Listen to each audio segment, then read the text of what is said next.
देखो, आज तो मैं अपना सारा काम काज छोड़कर आपको सिर्फ ये बताने आई हूँ कि अगर आप किसी के सामने इंग्लिश बोलते हुए नर्वस हो जाते हो या फिर घबरा जाते हो, तो trust me, it's normal. Guys please normalize the fact कि अगर कोई भी दूसरा लैंग्वेज जिसमें आप कंफर्टेबल नहीं हो वो बोलते हुए आप किसी के भी सामने जाओगे या बोलने के लिए किसी के सामने जाओगे तो नर्वसनेस होगी। प्लीज आप सामने वाले को इस बात के लिए मत डराओ कि यार इंग्लिश नहीं बोल पाओगे तो वो नर्वसनेस जो है वो आपको ले डूबेगा, या फिर अगर आप किसी भी लैंग्वेज में कंफर्टेबल नहीं हो और किसी के सामने आप हेजिटेट कर रहे हो तो ये बुरी बात है। No, it's not at all a बुरा आदत।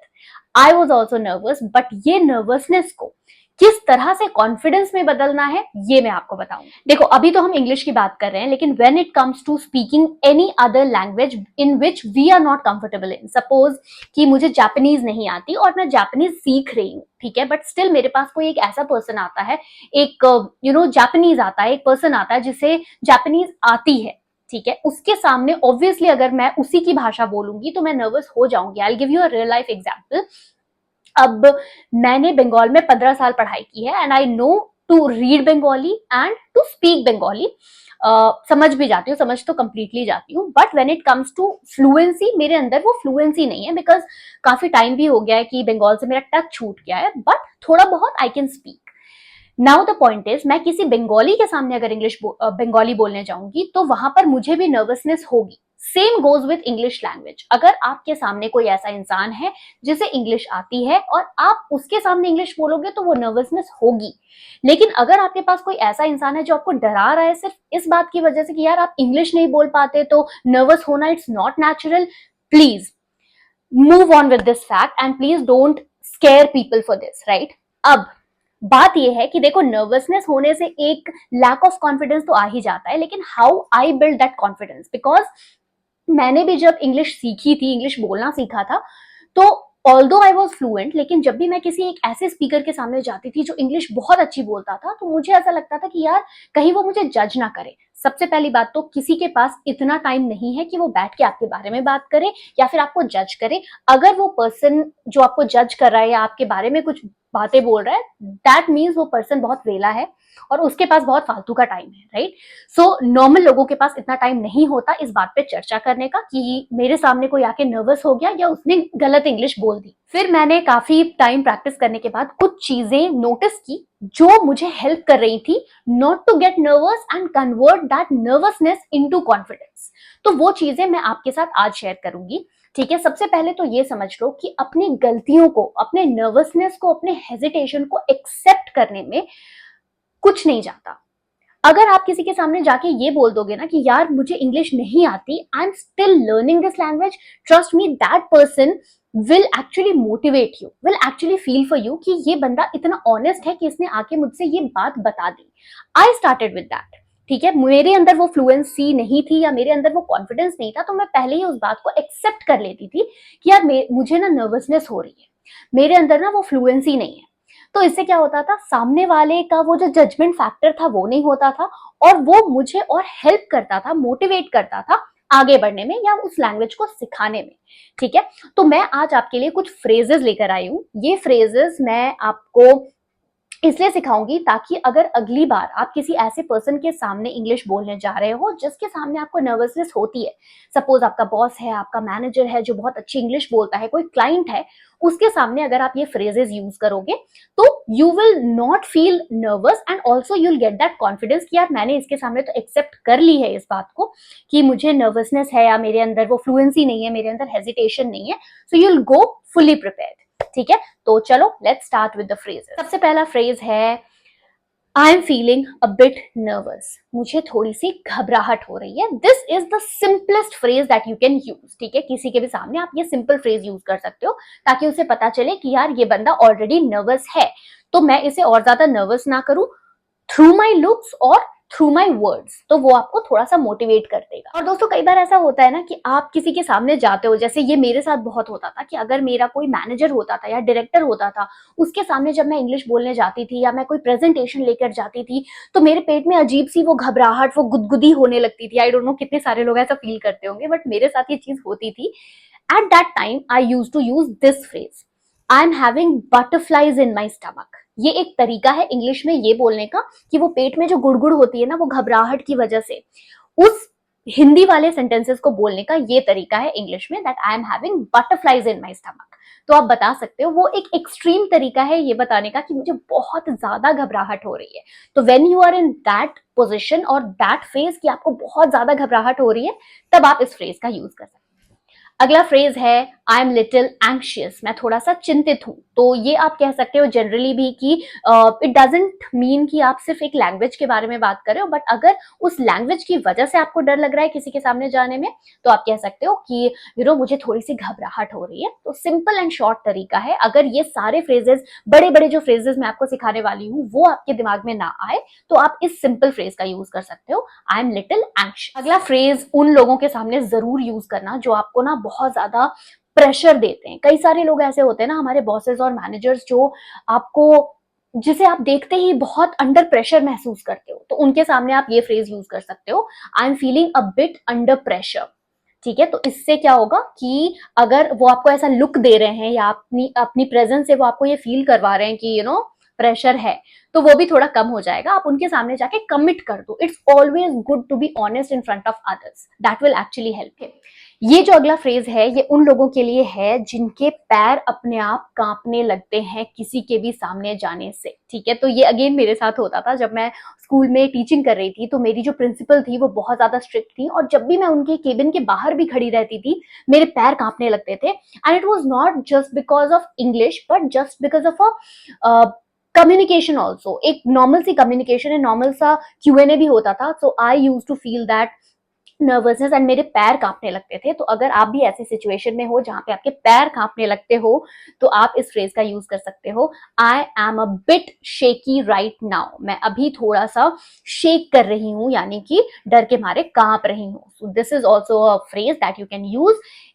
Also, you can use it when you are nervous to speak in front of people, not only English but for a normal conversation also. Okay, अगला phrase बताने से पहले मैं आपसे एक question पूछ लेती हूँ। कई सारे लोग ये कहते हैं कि मेरा दिल बहुत तेज धड़क रहा है, तो उसे इंग्लिश में कहते हैं my heart is beating fast, right. तो इसी का एक एडवांस तरीका आपको बताती हूँ ये कहने का कि मेरा दिल बहुत जोरों से धड़क रहा है। सपोज आप किसी के सामने जाने वाले हो फॉर अ कॉन्वर्सेशन और to speak English in front of a person who is a very very good speaker, तो उनके सामने आप ये फ्रेज यूज कर सकते हो, my heart is racing. Racing मतलब बहुत जोर जोर से धड़क रहा है।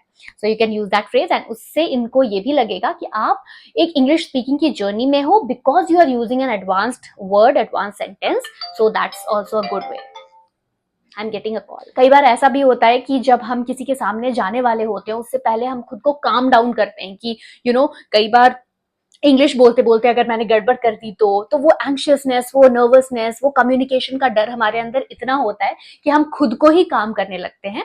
And that is what I also do to calm my self down. और इसी से रिलेटेड ये फ्रेज है, आई am trying to calm my self down. मैं खुद को शांत करने की कोशिश कर रहा हूं। तो अगर आप इस फीलिंग से गुजरते हो जहां पे किसी से भी बात करने से पहले या किसी के सामने अगर प्रेजेंटेशन देनी है या फिर इंग्लिश बोलना है, उनके सामने आप डरने लगते हो, अपने आप को काम करने की कोशिश करते हो, then you can use this phrase. अगला फ्रेज बहुत सिंपल है, and this phrase I use to use during the initial years of my career, कि जब मुझे ना टेंशन बहुत ज्यादा होती थी। अब तो नहीं होती, बट पहले जब भी मैं किसी से कम्युनिकेशन करने जाती थी, इंग्लिश में बोलना होता था, कोई प्रेजेंटेशन देना होता था या अपनी बात रखनी होती थी, तो मैं बहुत ज्यादा टेंस्ड हो जाती थी। तो उस टाइम पर मैं ये छोटा सा फ्रेज यूज करती थी, that is I M tensed right now. तो ये भी सिंपल फ्रेज है, सिंपल तरीका है। अगर आपको कुछ समझ ना आए तो आप ये सिंपल फ्रेज यूज कर सकते हो, that is I M tensed right now, मुझे बहुत ज्यादा टेंशन हो। ओके, अगला जो फ्रेज है is related to a feeling that all of us have all the time, that is हमें जब भी कोई प्रेजेंटेशन देना होता है या किसी से बात करनी होती है, किसी से अपने थॉट्स बताने होते हैं, तो हमें हमेशा लगता है कि यार कहीं मैं कुछ गड़बड़ ना कर दूं।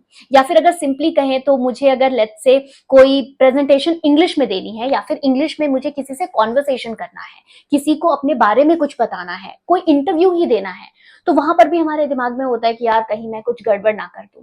तो उस टाइम के लिए, उस सिचुएशन के लिए, उस फीलिंग को डिस्क्राइब करने के लिए you can use this phrase, I hope I don't mess up.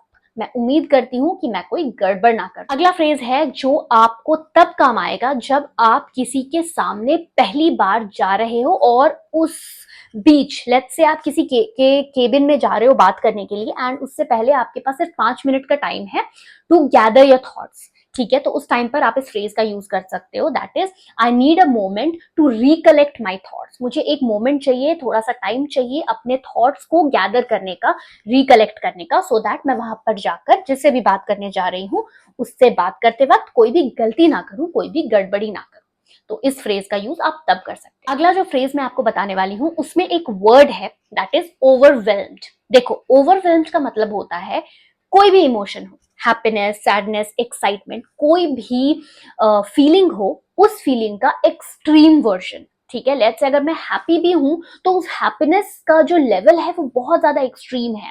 मेरी जो सैडनेस का अगर मैं सैड हूं, मेरी जो सैडनेस का फीलिंग है, जो इमोशन है, वो एकदम एक्सट्रीम लेवल पर है।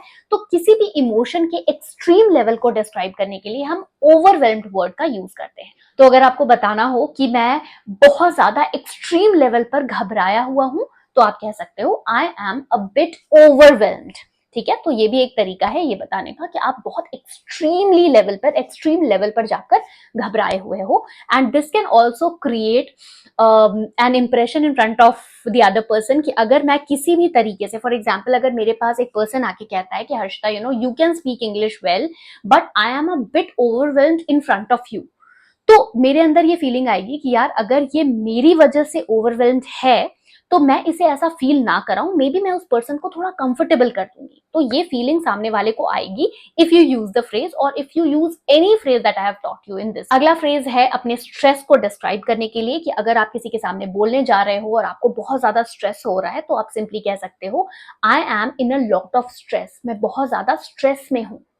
अगला फ्रेज उन लोगों के लिए है जो इंग्लिश लैंग्वेज सीख रहे हैं बट अभी भी उतने कॉन्फिडेंट नहीं हुए हैं। So for those of you who are still learning English and not yet confident enough to speak in front of anyone, आप इस फ्रेज का यूज कर सकते हो। जैसे कि आपको लेट्स से कहना हो कि मैं अभी ज्यादा कॉन्फिडेंट नहीं हूं तो आप सिंपली कह सकते हो I am not very confident right now. इससे क्या होगा, सामने वाले को एक फीलिंग आ जाएगी, उसे समझ में आ जाएगा कि यार ये उतना कॉन्फिडेंट, तो इसके साथ मैं थोड़ा सा कंफर्टेबल ही रहूं, एंड उतने खतरनाक सवाल ना पूछूं, so that feeling has to be there. अगला फ्रेज थोड़े से एडवांस्ड स्टेज पे काम आता है, जैसे कि जब आप थोड़ी बहुत इंग्लिश जानते हो, you know how to speak, but वो थोड़ा सा नर्वसनेस है, बहुत ज्यादा नहीं, एक्सट्रीम लेवल पे नहीं, बट थोड़ा सा नर्वसनेस है and you are trying to stay positive. ये मेरे साथ होता था जब मैं थोड़ी बहुत कॉन्फिडेंट हो गई थी while speaking and मेरे अंदर फ्लुएंसी आ गई थी, तो what I used to do was I used to stay positive.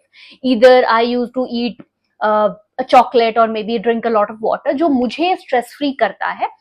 तो ऐसे सिचुएशन में आप इस फ्रेज का यूज कर सकते हो, that is I am trying to stay positive, मैं पॉजिटिव रहने की कोशिश कर रहा हूं। और आखिरी का फ्रेज उन लोगों के लिए जो अगेन इंटरमीडिएट लेवल पर जा चुके हैं, नर्वस नहीं होते हैं बट थोड़ा सा कहीं ना कहीं हेजिटेशन है और लंबी सांस लेके खुद को काम करते हैं, and that phrase is I am going to take a deep breath, मैं एक गहरी सांस लेने वाला हूं। तो इससे क्या होता है, आपके अंदर जो भी नेगेटिविटी होती है, जो भी नर्वसनेस होती है, वो चली जाती है। Trust me, try this out, it has helped me in my journey, in my career.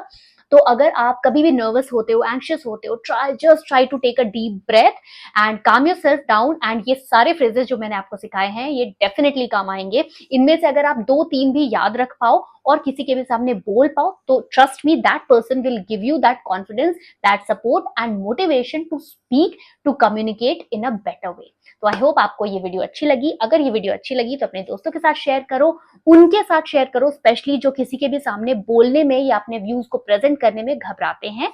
And अगर अभी तक चैनल को सब्सक्राइब नहीं किया है तो do subscribe, and again I repeat, send it to the people, to the person who actually want to communicate in a better way and improve their fluency and confidence. See you in the next video.